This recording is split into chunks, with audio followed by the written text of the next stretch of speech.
सभी बच्चों को नमस्कार। तो बच्चों अपने सेल बायोलॉजी यानी कि साइटोलॉजी की बात कर रहे थे, कोशिका विज्ञान की बात कर रहे थे।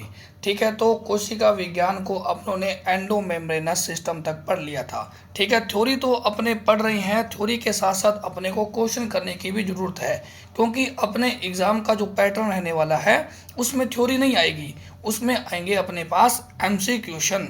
इसलिए अकेला थ्योरी पढ़ने से कुछ नहीं होगा, कॉन्सेप्ट तब बनेंगे जब अपने क्वेश्चन को सॉल्व करेंगे। इसलिए क्वेश्चन को सॉल्व करना बहुत ही ज़रूरी है। ठीक है बच्चों, तो ध्यान दें, मेरे पास आज जो क्वेश्चन है वो थोड़े इंग्लिश में है, बाकी मैं आपको अच्छे से समझा दूंगा कि हिंदी में क्या मतलब है इनका। ठीक है बच्चों, तो टाइम ज़्यादा वेस्ट ना करते हुए क्वेश्चन सॉल्व करते हैं, जिसमें अपने पास पहला क्वेश्चन है बच्चों, देखें कि जो cell wall was first studied by, यानी कि सेल वॉल बोले तो कोशिका भित्ति का सबसे पहले अध्ययन किसने किया था, जिसमें फर्स्ट ऑप्शन है बोनर ने, स्ट्रासबर्गर ने, रॉबर्ट हुक ने और फ्लेमिंग ने।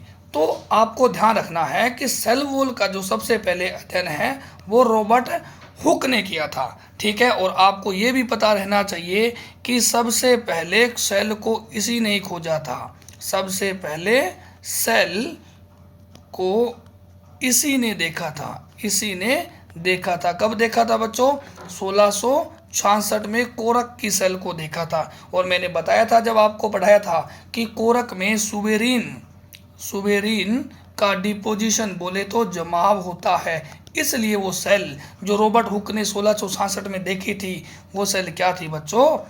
मर्त थी। इस बात को आपको ध्यान रखना है। ठीक है, तो चलिए आगे दूसरे क्वेश्चन की बात करते हैं, जिसमें लिखा गया है कि प्रोकैरियोटिक जेनेटिक मटेरियल है, यानी कि जो अपने पास ऑप्शन दिए गए हैं तो पूछा गया है कि इनमें से प्रोकैरियोटिक का आनुवंशिक पदार्थ क्या है। देखो, लीनियर डीएनए स्टोन ये तो नहीं है। दूसरे ऑप्शन में लिखा है कि सर्कुलर डीएनए, हाँ सर्कुलर तो होता है, स्टोन होता है क्या? नहीं होता है, स्टोन की वजह से ये गलत हो गया ऑप्शन। फिर लिखा है कि लीनियर डीएनए, देखो लीनियर नहीं होता है, लीनियर अपनों में है।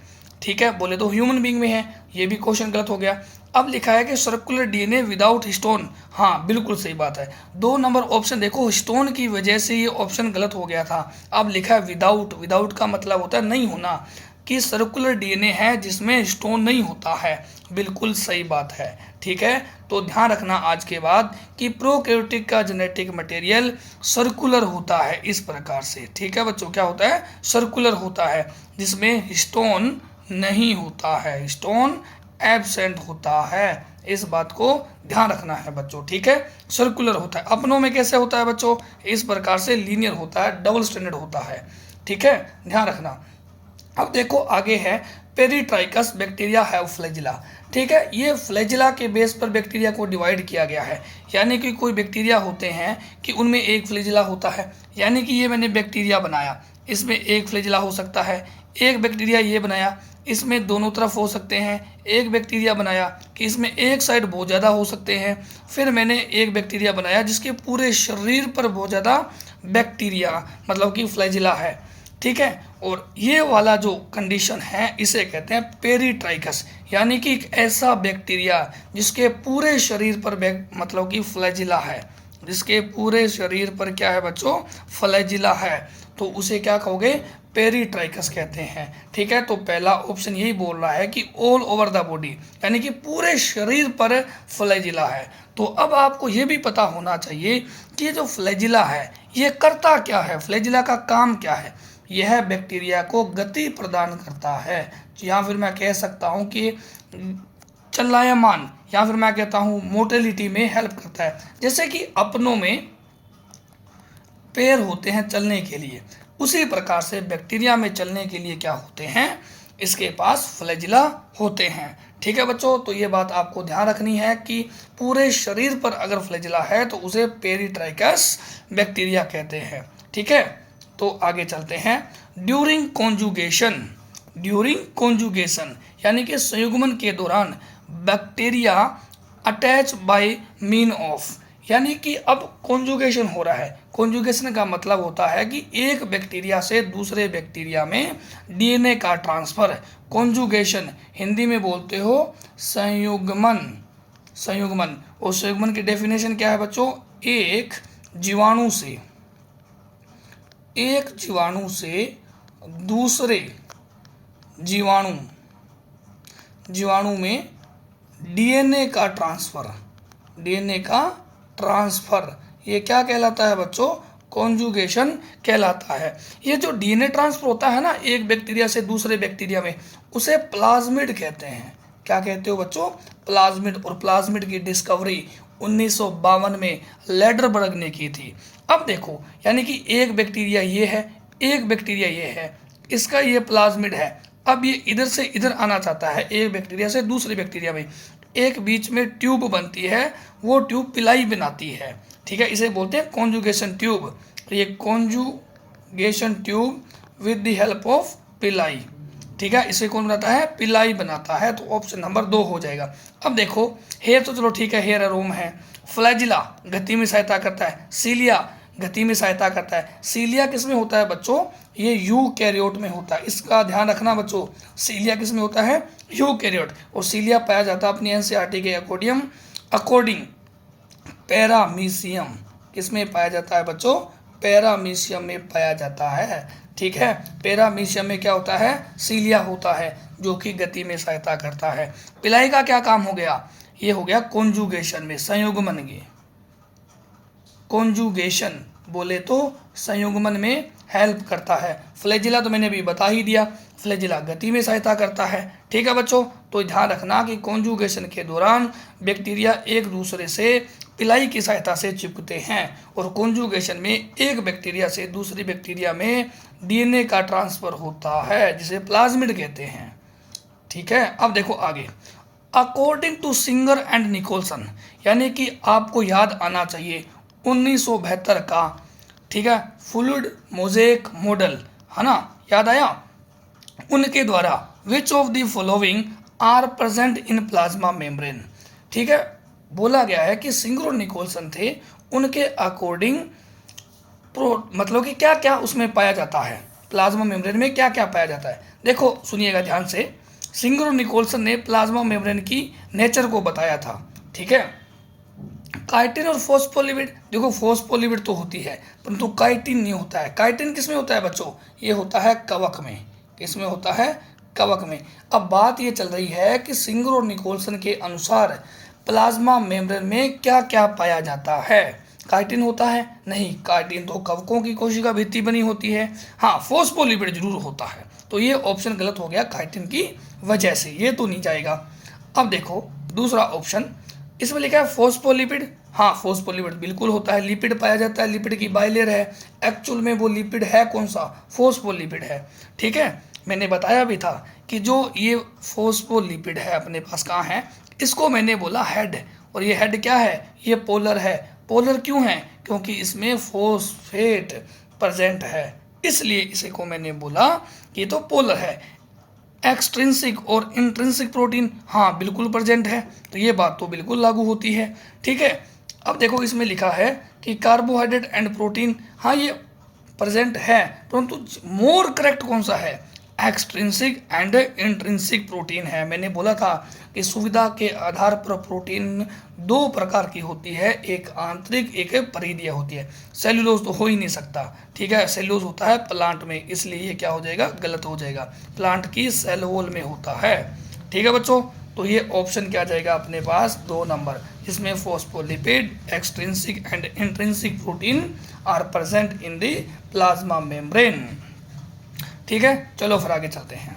अब देखिएगा नया क्वेश्चन है कि plasma membrane of human RBC consist of, यानी कि ह्यूमन की जो आरबीसी है उसकी प्लाज्मा मेम्ब्रेन किसकी बनी होती है। बोला गया है कि 60% लिपिड और प्रोटीन। ये देखो, अब डाटा आपको याद होना चाहिए। मैंने आपको पहले ही बता दिया था कि आरबीसी है, आरबीसी में प्लाज्मा मेम्ब्रेन है, जिसमें 52% तो क्या है बच्चों? प्रोटीन है। 52% प्रोटीन है और 40% क्या है? लिपिड है, ठीक है।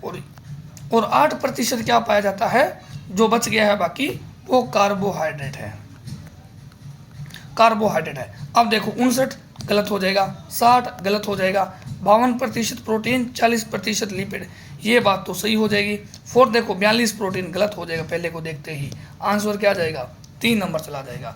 ठीक है, आप थोड़ा सा दिमाग लगाओ कि जो साइंटिस्ट थे गोटर तथा ग्रेंडल, उन्होंने आरबीसी की, प्लाज्मा मेम्ब्रेन की केमिकल नेचर के बारे में बताया था। उन्होंने आरबीसी ही क्यों ली थी भैया? और कुछ भी तो ले सकते थे ना। आरबीसी को क्यों चूज किया, उसका रीज़न आपको पता होना चाहिए। अगर आपको रीज़न नहीं पता है तो कमेंट करिएगा, तो मैं फिर वापस अगले लेक्चर में आपको उसका रीज़न भी बताऊंगा। ठीक है, तो आगे देखिए, नेक्स्ट क्वेश्चन है एआर वाला क्वेश्चन है, जिसमें एसर्जन बोलता है कि जो plasmid are strands of main chromosomal DNA. नहीं, प्लाज्मिड क्या होता है? एक्स्ट्रा क्रोमोसोमल डीएनए है जो डबल स्टैंडर्ड सर्कुलर होता है। Plasmid are found in eukaryotic cell, बिल्कुल गलत। ये पाया जाता है ओनली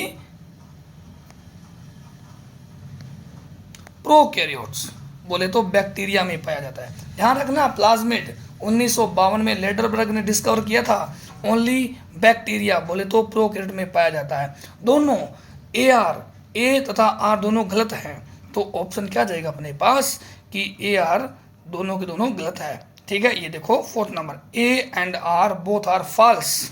ठीक है, दोनों के दोनों क्या है? फॉल्स है, बिल्कुल सही बात है।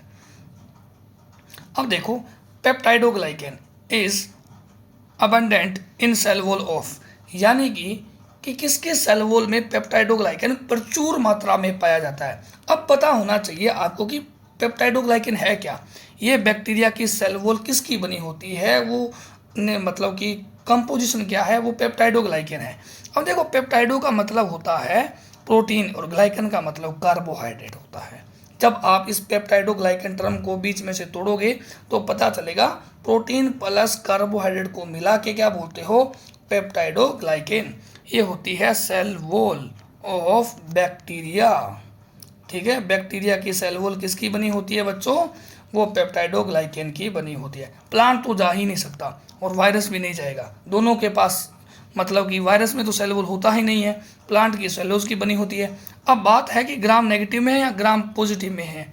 तो देखो, ग्राम जो नेगेटिव है उसमें तो बहुत कम होती है, तो मैं कहूँगा कि ऑप्शन अपना मोर करेक्ट जाएगा ग्राम पॉजिटिव के साथ। Option number 2, gram positive bacteria की सेल वॉल किसकी बनी होती है? पेप्टाइडोग्लाइकेन की बनी होती है। या फिर मैं बोल सकता हूँ म्यूरिन, इसी का दूसरा नाम क्या हो जाएगा? म्यूरिन हो जाएगा। ठीक है, ध्यान रखना बच्चों। तो आगे चलते हैं, नेक्स्ट क्वेश्चन है विच of the following is not a feature of the plasmid. भी प्लाज्मिड का कौन सा फीचर नहीं है? अब आपको पता होना चाहिए प्लाज्मिड के बारे में कुछ बातें। तो मैंने कहा था कि 1952 में लेडरबर्ग ने खोजा था, लेडरबर्ग ने देखा था या खोजा था, एक्स्ट्रा क्रोमोसोमल डीएनए है, एक्स्ट्रा क्रोमोसोमल डीएनए है।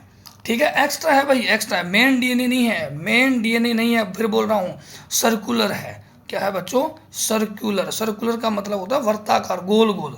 ये देखो इस प्रकार से। ठीक है, अब देखो, सिंगल स्टैंडर्ड है? नहीं, मैंने बताया है कि डबल स्टैंडर्ड है, गलत हो जाएगा। इंडिपेंडेंट रिप्लिकेशन है, हाँ। ये काम क्या करता है प्लाज्मिड? रिप्लिकेशन में हेल्प करता है, प्रतिकृति रिप्लिकेशन में हेल्प करता है, बोले तो प्रतिकृति में।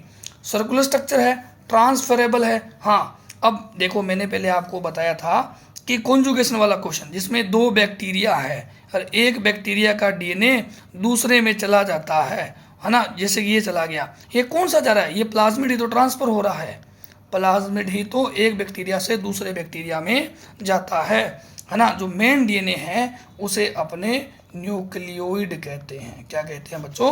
न्यूक्लियोइड कहते हैं। एक बैक्टीरिया से दूसरे बैक्टीरिया में जो ट्रांसफर होता है उसे प्लाज्मिड कहते हैं। सर्कुलर स्ट्रक्चर है, बिल्कुल सही बात है। ठीक है, ट्रांसफरेबल है, बिल्कुल ट्रांसफरेबल है। इंडिपेंडेंट रिप्लिकेशन है, बिल्कुल सही बात है, क्योंकि इसके पास ओराई साइट होती है, ओराई साइट होती है, इसलिए रिप्लिकेशन में हेल्प करता है। तो नोट पहला ऑप्शन जाएगा। ठीक है बच्चों, ये तीनों के तीनों किसके फीचर हो जाएंगे? प्लाज्मिड के हो जाएंगे। ठीक है बच्चों, तो आगे चलते हैं। अब लिखा गया है कि ए प्रोटोप्लास्ट इज ए सेल। ठीक है, अब कोई सेल है, उसके पास प्रोटोप्लास्ट है, तो उसे आप क्या कहोगे?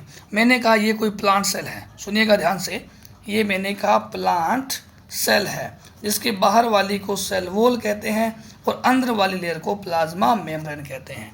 अब मैंने क्या किया कि सेल वॉल क्या कर दी है? रिमूव कर दिया, माइनस लगाया तो रिमूव कर दिया है। पीछे जो बची है ओनली वो क्या है, प्लाज्मा मेम्ब्रेन, और अंदर क्या है, साइटोप्लाज्म। इस स्ट्रक्चर को क्या कहते हैं, प्रोटोप्लास्ट कहते हैं। इसे क्या कहते हो, प्रोटोप्लास्ट कहते हैं। ठीक है, अब देखो पढ़ो, विदाउट न्यूक्लियस प्रोटोप्लास्ट, नहीं न्यूक्लियस तो होगा अंदर बिल्कुल। रिमूव क्या किया है, सेल वॉल रिमूव कर दिया है, हटा दिया है सेल वॉल को। अंडरगोइंग डिवीजन, नहीं। विदाउट सेल वॉल, ठीक है, विदाउट सेल वॉल, और क्या लिखा है, विदाउट प्लाज्मा मेम्ब्रेन, नहीं, विदाउट सेल वॉल है। ठीक है, तो ऑप्शन नंबर 3 हो जाएगा। आगे चलिएगा, नया question. The structures that help some bacteria to attach to rock and host tissue, यानी कि कोई एक बैक्टीरिया है, ये मान लीजिए कोई बैक्टीरिया है, ये बैक्टीरिया किसी से चिपकना चाहता है, कोई भी टिश्यू है या कोई रॉक है, दीवार है, किसी से भी चिपकना चाहता है, तो वो किसके द्वारा चिपकेगा, ये पूछ रहा है। पहला ऑप्शन देखो फिम्बरी, ठीक है, दूसरा मिजोसोम, राइजोइड्स, होल्ड फर्स्ट है। ठीक है, अब देखो ऑप्शन क्या जाएगा अपने पास, फिम्बरी, झालर, हिंदी में क्या कहते हो, झालर, जो बैक्टीरिया को किसी सतह से चिपकने में सहायता करता है। वो सतह चट्टान हो सकती है, किसी प्रपोषी टिश्यू हो सकता है, उससे चिपकना चाहता है, तो बैक्टीरिया को सिंपल सी बात है किसी से भी चिपकना है, तो उस चिपकने में हेल्प कौन करेगा। लिएगा आगे नया क्वेश्चन, देखो नया क्वेश्चन क्या अपने पास, which of the thickest wall layer, सबसे मोटी यानी कि सेल वॉल कौन सी है, सबसे मोटी। देखो मिडल लैमिला, 2 कोशिकाओं को पकड़ने तथा चिपकाने में हेल्प करती है। प्राइमरी सेल वॉल नहीं हो सकती, टर्शियरी सेल वॉल ये भी नहीं हो सकती, तो थिकेस्ट कौन सी होगी, सेकेंडरी, क्योंकि इसमें क्या हो जाता है, लिग्निन का डिपोजिशन हो जाता है। किसका डिपोजिशन होता है, लिग्निन का जमाव हो जाता है, इसलिए सबसे मोटी, थिकेस्ट का मतलब होता है मोटी। ठीक है, वॉल कौन सी होती है, सेकेंडरी होती है बच्चों, ध्यान रखना। टर्शियरी जो सेल वॉल है वो रेयर पाई जाती है, और ये किस में होती है अपने पास, जिम्नो में देखने को मिलती है। मिडल लैमिला 2 सेल को चिपकाने पकड़ने में हेल्प करती है। प्राइमरी सेल वॉल जो शुरू में लिविंग होती है, टाइम के साथ साथ मर्त हो जाती है। ठीक है, तो आगे चलिए। All cell are derived from pre existing cell is the famous generalization of, मतलब एक स्टेटमेंट है जिसमें बोला गया कि सभी कोशिकाएं पूर्ववर्ती कोशिकाओं से बनी है। ये फेमस स्टेटमेंट किसने दिया था, तो आपको पता होना चाहिए, ये दिया था विर्चो ने, है ना। स्लाइडेन तो नहीं हो सकता, स्लाइडेन तो सेल थ्योरी दिया था, विर्चो ने ये बात बोली थी। कब बोली थी बच्चों, 1855 में बोला था, है ना। ओमनिस सेलुला ई सेलुला, ओमनिस सेलुला ई सेलुला, इसका मतलब यही होता है कि new cell arise from pre existing cell by the division. ठीक है बच्चों, इस टर्म को भी ध्यान रखना, ओमनिस सेलुला ई सेलुला, इस टर्म गिवन बाय विर्चो 1855। सुनिएगा आगे नया क्वेश्चन है, स्टेटमेंट देखिएगा पहला क्या लिखा है, ribosomes are membraneless organelles, बिल्कुल सही बात है, हाँ मेम्ब्रेन लेस ऑर्गेनेल्स है। साइटोप्लाज्म, दूसरा statement, cytoplasm is the main arena of cellular activities, बिल्कुल सही बात है।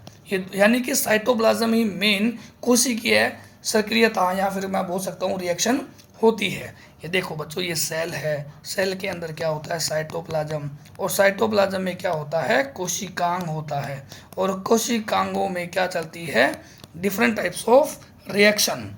तो एक्चुअली में चल किस में रही है, साइटोप्लाज्म में, तो both statements are correct. Option number 4 हो जाएगा। ठीक है, राइबोसोम अपनों ने पढ़ा नहीं है, जब पढ़ेंगे तो थोड़ा सा अच्छे से बताऊंगा, राइबोसोम के बारे में डिटेल से पढ़ेंगे।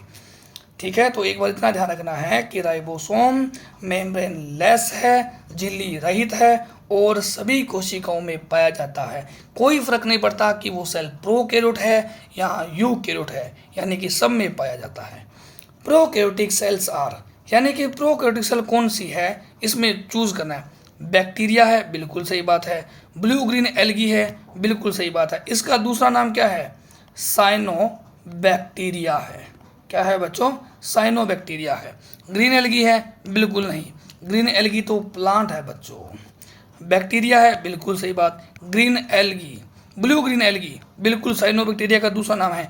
ईस्ट है क्या, नहीं, ईस्ट तो फंजाई है, और फंजाई यूकेरियोट में आती है।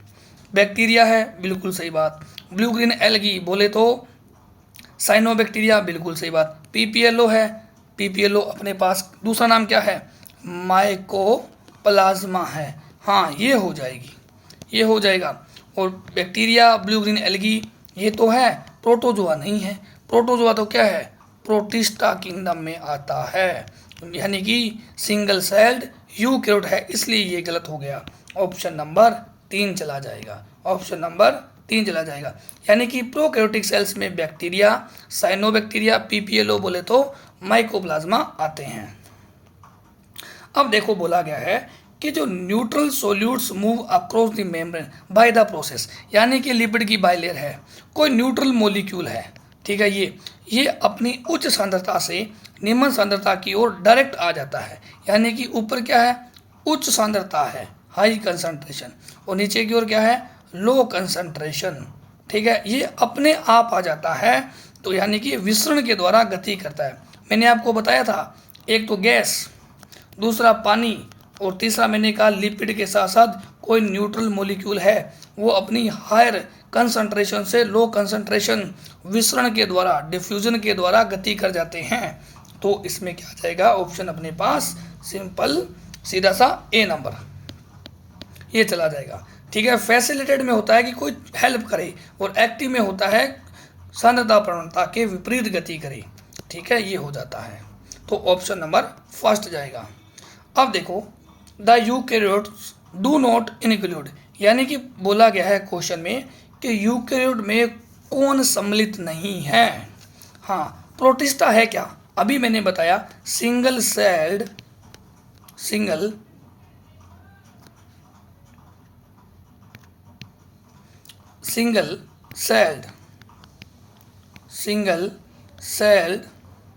यूकेरियोट इसमें आते हैं, एक कोशिकीय यूकेरियोट आते हैं प्रोटिस्टा में, ये तो सम्मिलित है।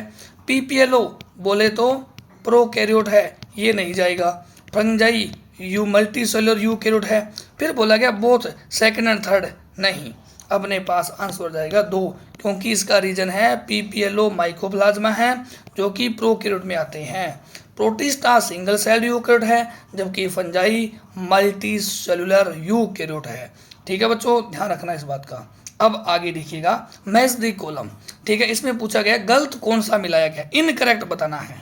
इधर लिखा है cell wall of organism composition, plant की जो सेल वॉल है वो किसकी बनी हुई है, सेलुलोज हेमिसेलुलोज, बिल्कुल सही बात है, सेलुलोज और हेमिसेलुलोज की बनी हुई है।